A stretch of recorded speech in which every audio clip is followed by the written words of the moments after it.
안녕하세요. 오늘도 서연살롱을 찾아주셔서 감사합니다. 저는 두 아이의 엄마이자 공인회계사인 40대 여성입니다. 저에게는 하늘에서 뚝 떨어진 손이 시누이가 한 명 있어요. 정확히는 있었다고 말씀드리는 쪽이 맞겠네요. 제가 첫 아이를 임신했을 무렵, 그러니까 30대 중반이던 시절에 겪었던 이야기입니다. 평범한 집안에서 태어나 평범한 딸로 자란 저는 모든 것이 보통인 아이였어요. 성적도 보통, 운동도 보통, 성격까지 보통. 주변에 한둘은 흔하게 있을 법한 자랑거리 하나 없는 그런 무색무취의 존재였죠.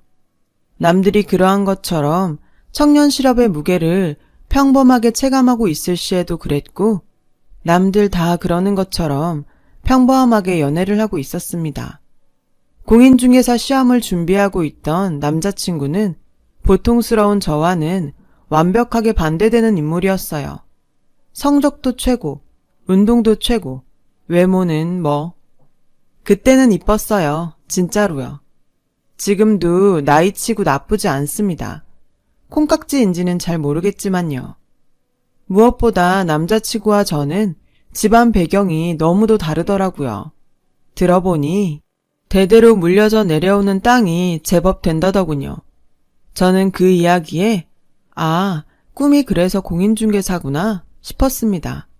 언젠간 자기가 상속받게 될 땅인 만큼 부동산 사업을 하고 싶어 하는구나 라고 생각했어요. 그래도 뭐 딱히 부럽다거나 욕심이 난다거나 하지는 않았어요. 오히려 무덤덤했죠. 남자친구가 꼭 남편이 되라는 보장은 없잖아요. 그러던 어느 날 제가 공부하는 남자친구의 모습을 사랑스럽게 바라보고 있는데 뜬금없이 내기를 걸어오더라고요. 누가 먼저 시험 합격하나? 콜? 무슨 시험? 난 이력서 돌리느라 바빠 죽겠는데. 공인중개사 시험 준비하자고 우리 같이. 부부가 같은 일 하면 좋잖아. 저는 불쑥 심통이 났어요. 아니, 프로포즈도 없이 갑자기 결혼 얘기라뇨. 누가 그렇게 쉽게 결혼을 해준답니까? 아무튼 심통이 난 저는 늘 혼자 특별했던 남자친구를 골려주고 싶었어요. 그래서 싫은데?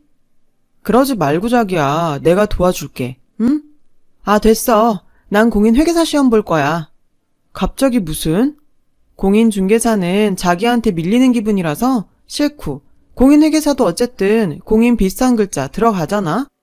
이 정도면 같은 시험 본다고 치든가 아님 말든가. 제 말에 남자친구는 픽 웃었고, 그렇게 저와 남자친구는 시험 준비생이 되었습니다. 장난스럽게 시작한 시험 준비였지만 공부하는 과정만큼은 장난스럽지 않았어요. 옆에서 같이 공부하는 남자친구가 무슨 훈장 서당님처럼 엄격하게 저를 잡아주었거든요. 그러다 한 번씩 공부에 지친 저의 마음을 달달하게 풀어주는데 사람 마음 들었다 놓았다 하는 솜씨가 아주. 있잖아, 자기 혹시 선수 아니야? 무슨 선수가 몇 년째 자기 혼자만 만나고 있냐? 근데 어쩜 그렇게 사람 마음을 들었다 놨다 해? 자기가 나한테 너무 빠져있는 건 아니고? 이거 보라고 또 이런다 또. 물론 농담이었고 저희는 늘 행복했습니다. 남자친구와 함께였기에 길고 긴 시험 준비 기간을 즐겁게 이겨낼 수 있었어요. 거의 5년 정도를 공부에 쏟아부었던 것 같아요. 남자친구가 먼저 공인중개사에 합격했고 저도 얼마 지나지 않아 공인회계사가 되었죠.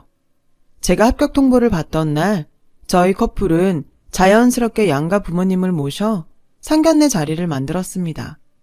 시댁은 시아버지와 시할머니 두 분이서만 함께 살고 계시는 집이었어요. 시어머니께서는 남자친구가 중학교를 졸업하는 모습을 보지 못하고 세상을 떠나셨다고 하더라고요.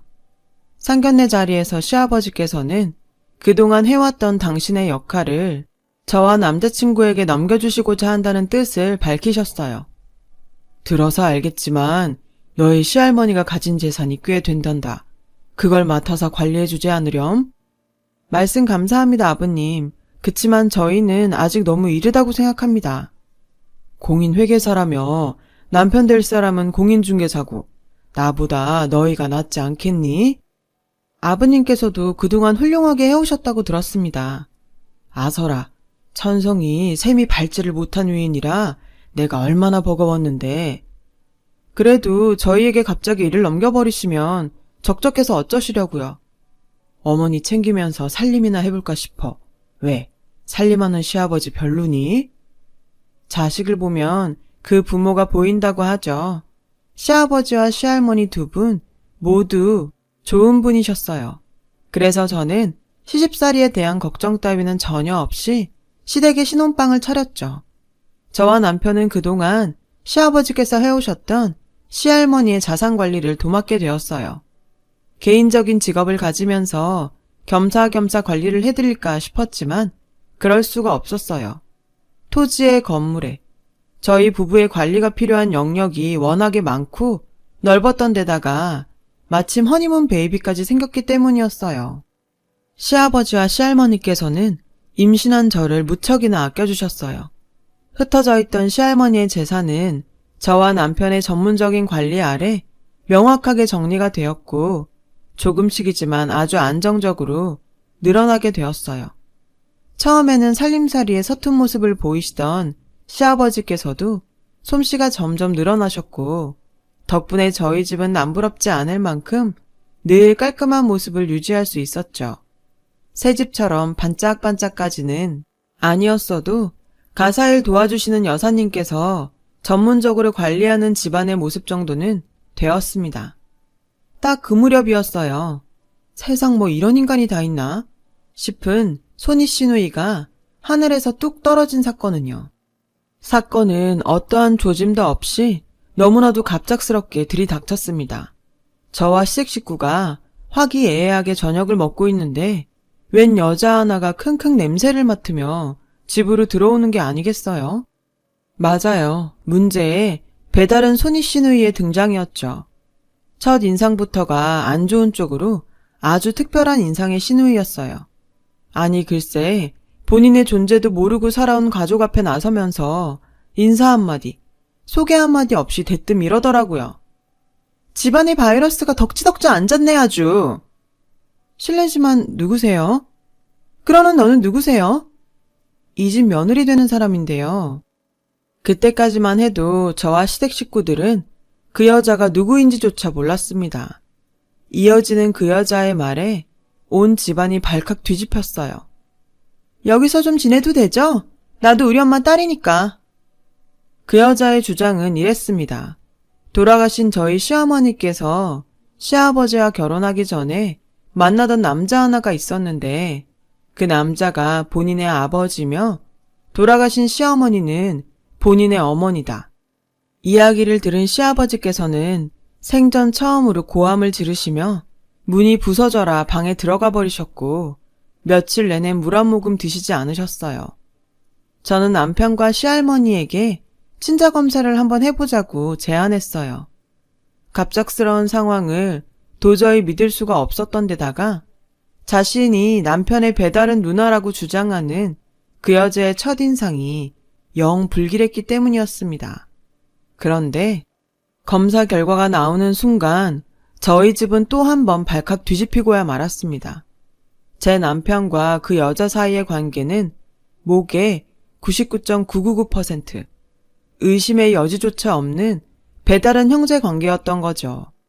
졸지에 손이 시누이가 생겨버린 저는 벙쪘고 시아버지께서는 돌아가신 시어머니를 향한 원망의 말씀을 중얼거리며 소주잔만 기울이셨죠.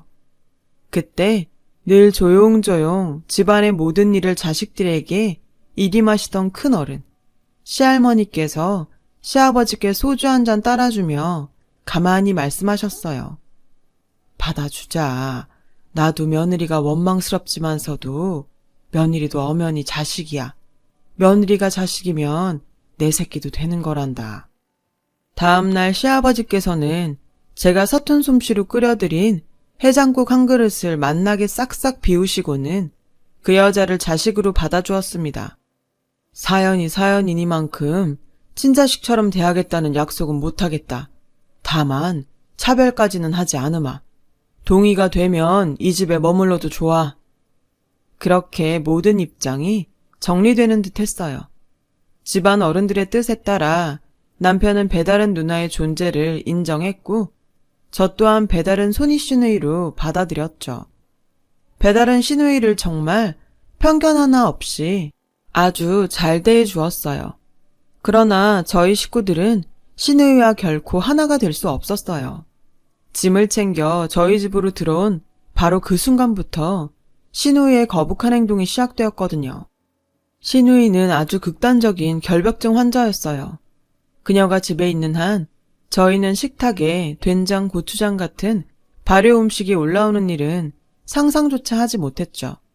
시누이가 썩은 음식, 병균이 가득해서 손조차 대어서는 안 되는 흉물 취급을 했으니까요.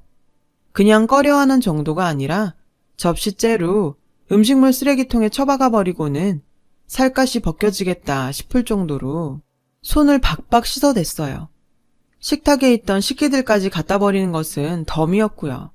심지어 어떤 음식이 바이러스 없이 청결한 것인가에 대한 해괴한 논리를 설파하면서 밥상머리 시집살이를 시키려 들었습니다.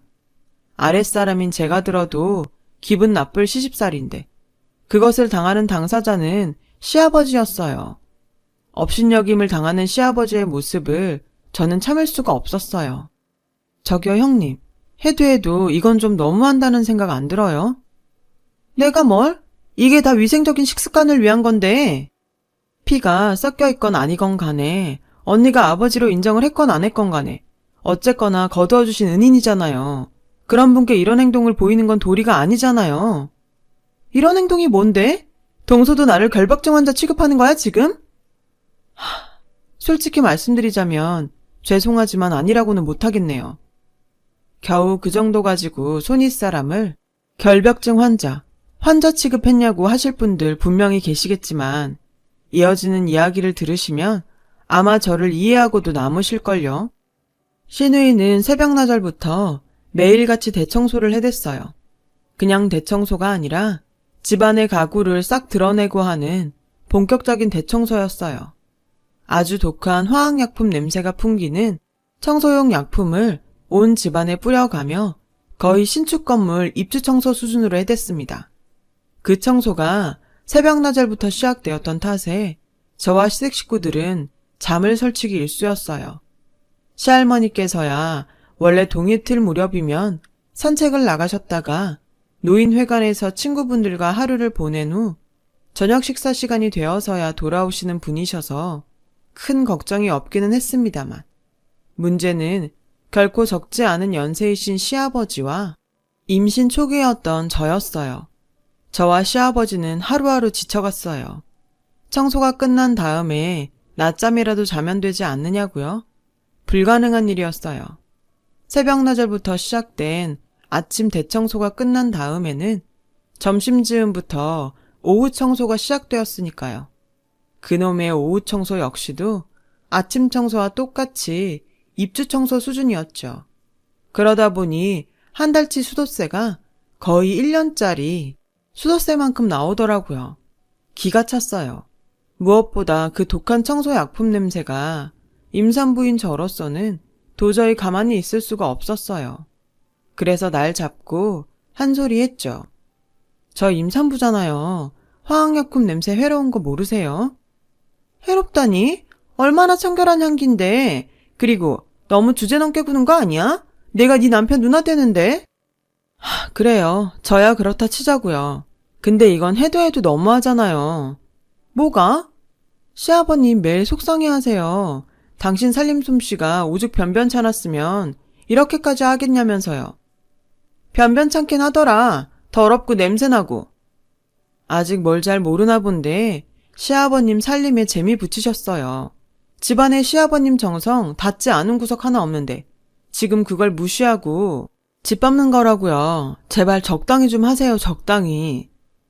시누이는 제 말을 이해했는지 아님 무시를 하는 건지 대꾸 없이 돌아서더라고요.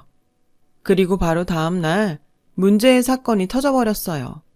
저와 남편이 업무차 하루 종일 집을 비운 동안 정신 나간 시누이가 시할머니와 시할아버지의 손때가 묻은 물건들을 모조리 가져다 버렸더라고요.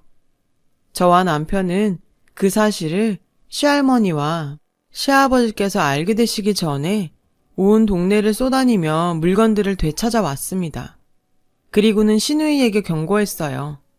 한 번만 더 이런 일 벌리면 아무리 손윗 사람이셔도 가만 안 있을 겁니다. 그랬더니 시누이의 대답이 가관이었어요. 더러워서 그랬어, 더러워서. 바이러스가 득실득실 하더만. 바로 그 다음 날이었어요. 이번에는 다른 물건들을 싸그리 싹 버렸더라고요. 저희 가족들이 손주가 태어나면 보여주겠다면서 애지중지 모으고 관리해왔던 가족의 역사가 고스란히 담긴 물건들이었어요. 이유는 단 하나. 먼지와 손때가 많이 묻어 있어서 소름 돋는다. 이번에는 그 사실을 시아버지께서 먼저 알게 되셨고 저와 남편이 쓰레기 집화장까지 수소문해 보았지만 물건들을 찾을 수는 없었어요.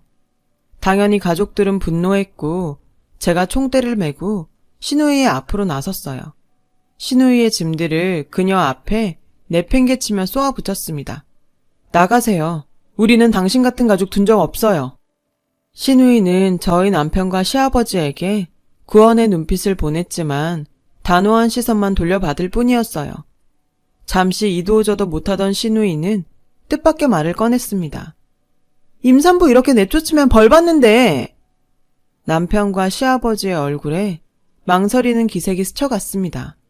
그러자 시누이는 이거다 싶었는지 감추어두었던 여우기질을 드러내며 두 남자를 구스르기 시작했어요. 임신 우울증으로 인해 저지른 실수라느니 뭐라느니 말 같지도 않은 변명을 해가면서 자신의 행동을 정당화했어요.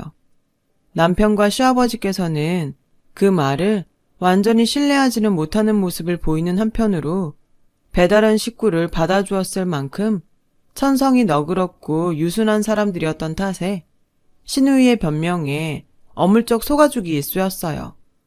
시험을 준비하던 시절 저희 마음을 쥐락펴락하던 남편의 기질이 어쩌면 시어머니께 물려받은 것일지도 모르겠구나 싶었어요. 상황이 그렇게 되니 저는 이 가정을 지킬 사람은 나밖에 없다 라는 책임감이 아주 강하게 들더라고요. 시누이의 임신이 거짓이라고 믿었죠.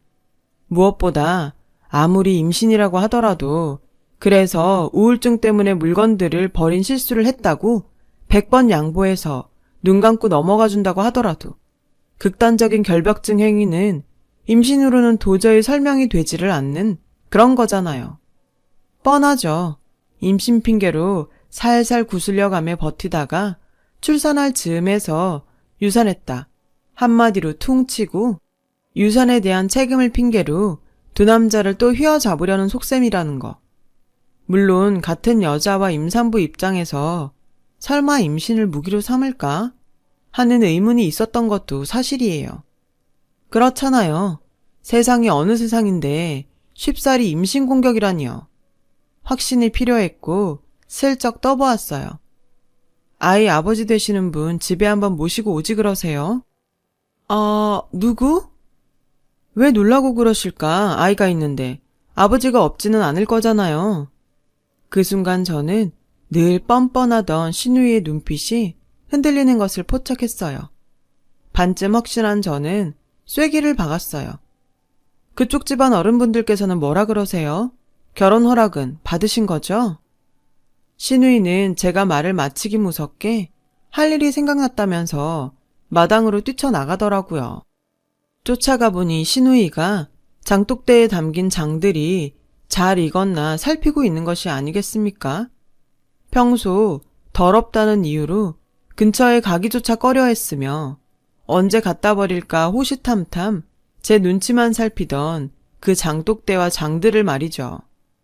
마침내 확신한 저는 남편과 시아버지께 저의 모든 생각을 말씀드렸어요. 시누이가 임신을 핑계로 가족들을 쥐락펴락하는 것 같다고요. 하지만 남편과 시아버지께서는 쉽사리 믿지 못하는 눈치였어요. 그래요, 이해해요. 일반적인 사람의 보편적인 상식으로는 감히 상상조차 할 수 없는 미친 짓거리였으니까요. 가정을 지키기 위해서는 증거가 필요했죠. 시누이가 임신을 무기로 삼았다는 결정적인 증거 말이에요. 제가 시누이를 떠보았던 그날 이후로 그 여자는 저를 무척 경계했어요. 그래서 쉽사리 증거를 잡을 수는 없었습니다. 하지만 꼬리가 길면 언젠가는 반드시 잡히는 법이죠. 오래지 않아 저는 결코 부정할 수 없는 증거들을 잡아낼 수 있었어요. 증거를 잡아낸 저는 며칠을 잠자코 시누이를 지켜보았죠. 그 추악한 속내를 폭로하기에 적절한 때를 기다렸던 것이죠. 그렇게 얼마의 시간이 흐르고 그간 잠잠해진 저의 추적에 안도했는지 시누이가 역대급으로 거북한 말을 입에 올리고야 말았어요. 사람으로서는 도저히 해서는 안 되는 말이었어요. 할머니 말인데 노인네 냄새가 너무 심해. 머리카락 빠지는 것도 더럽고 왔다 갔다 각질 떨어지는 것도 역겨워. 그 말에 큰 충격을 받은 남편과 시아버지는 숟가락을 떨어뜨리셨고 저는 시누이를 불러냈어요. 말씀 가려하세요. 사람이 사람한테 그러면 안 되는 거죠. 내가 어디 못할 말이라도 했어? 우리 전통 중에 고려장이라는 것도 있잖아. 그러니까 할머니를 내다 버리자는 말씀이네요, 지금. 굳이 그렇게까지 얘기를 해주면야 나야 뭐. 아니라는 말은 끝까지 안 하시네. 이봐요. 우리 전통에 고려장은 없어요. 조작된 가짜 사실이지.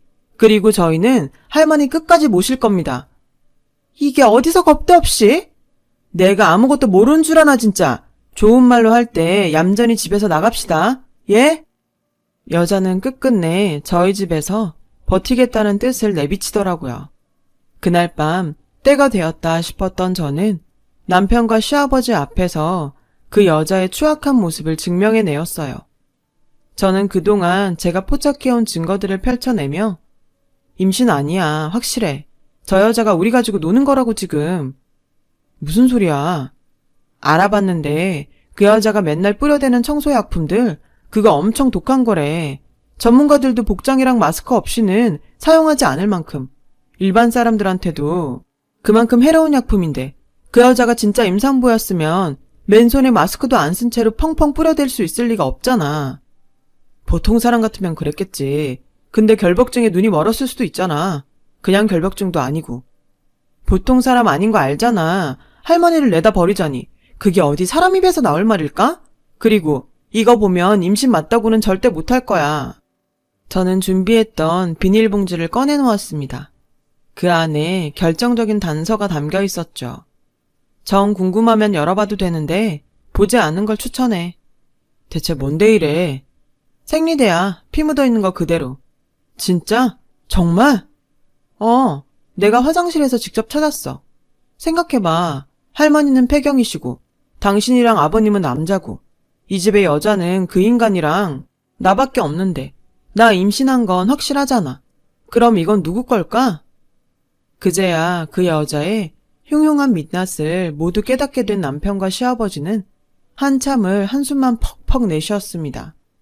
한참이 지나고 나서야 시아버지께서 입을 여시더라고요. 고얀 것, 은혜를 이따구로 갚아? 가만히 계실 거예요, 아버님. 저희 가족 우습게 본 만큼 그 여자도 우습게 만들어줘야죠. 모든 사실을 알게 된 남편과 시아버지는 제가 준비한 작전에 선뜻 동의해 주셨죠. 당연히 그 여자 몰래요.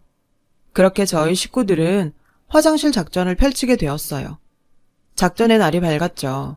저와 남편과 시아버지는 할머니를 데려다 놓을 시골집을 확인하러 간다는 핑계로 그 여자를 끌고 집을 나섰어요. 그 여자는 온갖 청결제를 수시로 몸에 바르며 차가 더럽니 바이러스가 득실되니 따위의 불평들을 늘어놓았어요. 저희 식구들은 그 여자의 모든 불평들을 꿋꿋하게 참아내었죠. 그런 짓거리도 앞으로 얼마 남지 않았으니까요. 도착한 곳은 어느 지방의 시골집이었어요. 옛날에 지어진 그대로에다가 푸세식 화장실도 남아있는 오래된 집이었죠. 저는 그 집을 둘러보며 그 여자에게 말을 걸었어요. 여기 신도시 들어온대요. 땅값이 지금도 많이 올랐고 앞으로는 훨씬 많이 오를 거라고요. 그래? 아니, 얼마나 오르길래? 얘기해봤자 어차피 잘 모르실 거고 여기 근처 몇만 평 정도가 할머니 명이거든요. 근데, 응? 뭔데? 시할머니가 그러시는데 마침 저는 계획해왔던 그대로 여자를 이끌고 푸세식 화장실 앞으로 도착한 참이었어요. 잠시 말을 얼머무리며 그 여자의 안색을 살폈죠. 그 여자는 돈 얘기에 어찌나 눈이 멀었던지 푸세식 화장실이 가까워졌다는 사실과 냄새 따위는 안중에도 없더군요. 평소 같으면 질색팔색을 해가며 온갖 청결제들을 자신의 몸에 뿌려댔을 텐데요. 그러거나 말거나 저는 회심의 미소를 지으며 준비해갔던 시할머니 명의의 등기 권리증을 보란듯이 꺼내들었습니다. 시할머니가 그러시는데 며느리도 자식이고 며느리 자식이면 내 새끼도 되는 거라고. 그래서 이거나 주신다고 하셨어? 단 언니가 시할머니를 모시고 사는 조건으로요. 콜, 약속할게. 그래야지. 당연히 그래야지. 내가 우리 할머니를 얼마나 아끼고 사랑했는데. 신나서 방방 뛰는 그 여자의 모습이 어찌나 역겹던지 세상을 좀먹는 바이러스 그 자체였습니다. 저는 곧장 계획했던 무언가를 행동에 옮겼어요. 실수인 척 할머니 명의의 등기 권리증을 푸세식 화장실 안으로 떨어뜨렸어요. 그러자 건질 막대기 같은 건 없나 잠시 둘러보던 그 여자는 미련 없이 푸세식 화장실 그 변무더기 속으로 뛰어들어가는 게 아니겠어요? 저도 모르게 하고 소리를 질렀어요. 그리고는 실소가 나오더군요. 돈이라는 것이 사람을 저렇게 멍청하게 만들기도 하는구나 싶었어요. 상식적으로는 굳이 뛰어들어갈 필요까지 없잖아요. 저도 진짜 놀래서 애 떨어질 뻔했네요. 등기 권리증이야 재발급받으면 되는 것을요. 아니, 어쩌면 그만큼 멍청한 속물이었기에 가능한 일이었을지도 모르겠어요. 제가 실소를 짓는 사이 그 여자는 변무더기를 싱글벙글 헤집어가며 등기 권리증을 집어들더라고요. 그러기 무섭게 신우이의 떨리는 목소리가 들려왔어요. 뭐야 이거? 이거 왜 뒷장이 다 빈종이야? 그랬어요. 제가 준비해간 등기 권리증은 표지만 복사해 놓은 가짜였어요. 두 번째 페이지부터는 그냥 빈종이에 불과했습니다. 그 여자가 그동안 저희 식구들에게 선사했던 역겨움을 고스란히 되돌려주기 위한 작전이었죠. 사실 이렇게까지 뛰어들 줄은 몰랐죠. 막대기 같은 거 하나 찾아 어쩔 수 없이 푸세식 화장실 한번 뒤집어 봐라. 이 정도였거든요. 이거 왜 빈종이냐니까 대답해봐 얼른. 마침 시아버지와 남편이 푸세식 화장실에 도착했어요. 그 여자는 저를 향한 온갖 저주의 말을 퍼부으면서 남편과 시아버지께 빨리 꺼내달라고 애원하기 시작하더라고요. 하지만 시아버지와 남편은 미동조차 하지 않았어요. 한껏 분노한 눈빛을 그 여자에게 쏘아보냈을 뿐이었죠. 당연한 일인걸요. 임신한 사람한테 이러면 안 되는 거야. 똥똥 흘러서 죽으면 어쩌라고. 유산이라도 하면 어쩌라고. 꺼내줘 빨리. 그러니까 말이에요. 임신한 사람이 똥똥 오르면 어쩌려고 거기서 헤엄을 치고 있어요. 이봐요 아줌마. 우리 가족들이 그렇게 멍청해 보였어? 그 여자가 아무리 변무더기를 헤집으며 꺼내달라고 애원해봤자 남편과 시아버지는 눈 하나 깜짝하지 않았어요. 당신이 진짜 임신을 했더라면 감히 거기 뛰어들 생각은 하지도 못했겠지. 세상 어느 엄마가 그럴 수 있겠어? 그리고 돈이 참 좋기는 좋나 보다. 그놈의 어마어마한 결벽증까지 한 방에 치료해버리고. 네가 나야? 내가 임신인지 아닌지 어떻게 아냐고. 됐고 말 섞기도 싫으니까 하나만 물어볼게. 그렇게 싫어하던 더러운 것들 사이에 스스로 뛰어든 소감이 어때? 푸세식 화장실 가득 그 여자의 절규가 울려 퍼졌어요. 그러거나 말거나 저희 식구들은 통쾌한 미소를 주고받으며 돌아섰고요. 그 여자가 그토록 입에 달고 살던 더러운 것들 속에 빠뜨려 놓은 채로요. 그날 이후로 저희 집은 그 여자가 뒤집어 놓기 전에 평화로운 모습으로 돌아왔어요. 그 여자가 버렸던 가족의 역사가 담긴 물건들을 끝끝내 찾아내지 못한 것은 다소 아쉬웠습니다만 저희 식구들은 사람 하나 걸은 것 치고 싸게 먹혔다 생각하자. 앞으로 더 많이 아끼고 사랑해가면서 우리의 역사를 다시 만들어 나가자 하는 말로 서로를 위로했어요. 그 여자는 얼마 지나지 않아 다시 저희 집으로 기어 들어왔습니다. 하지만 더 이상 그 여자가 머물 자리 따위는 없는 집이었죠. 받아줄 때도 어지간히 없나 보다. 그 수모를 겪고도 다시 기어 들어온 거 보면. 야, 말 똑바로 해. 내가 윗사람이야. 그 윗사람 똥통에 빠져 죽은 걸로 알고 있는데? 그래서 어쩌라고? 나가라고? 난 네 시애미 딸인데? 저는 이를 바득바득 갈아대는 그 여자에게 대놓고 비꼬았죠. 그래, 딸이거나 말거나 계속 우리 가족일 수 있는 방법 하나 알려줄까? 정신병원 입원해서 치료받아. 그러면 받아줄지 말지 다시 한번 생각은 해줄게. 그게 싫다? 그럼 잘 가시고.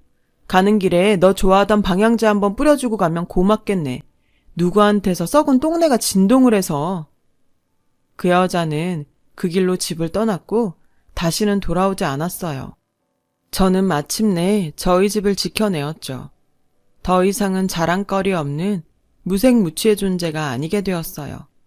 사람이 살면서 황당한 일을 겪는 것도 정도가 있는 것 같은데 세상엔 참 정말 드라마 같은 일들이 일어나네요. 제 가족, 제 식구 더 사랑하며 함께 잘 살아보겠습니다. 제 이야기를 들어주셔서 감사합니다.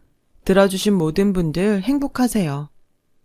여러분, 사연 댓글에 응원과 현명한 조언 부탁드려요. 좋아요와 구독은 저에게 큰 힘이 됩니다. 오늘도 좋은 일 가득하세요.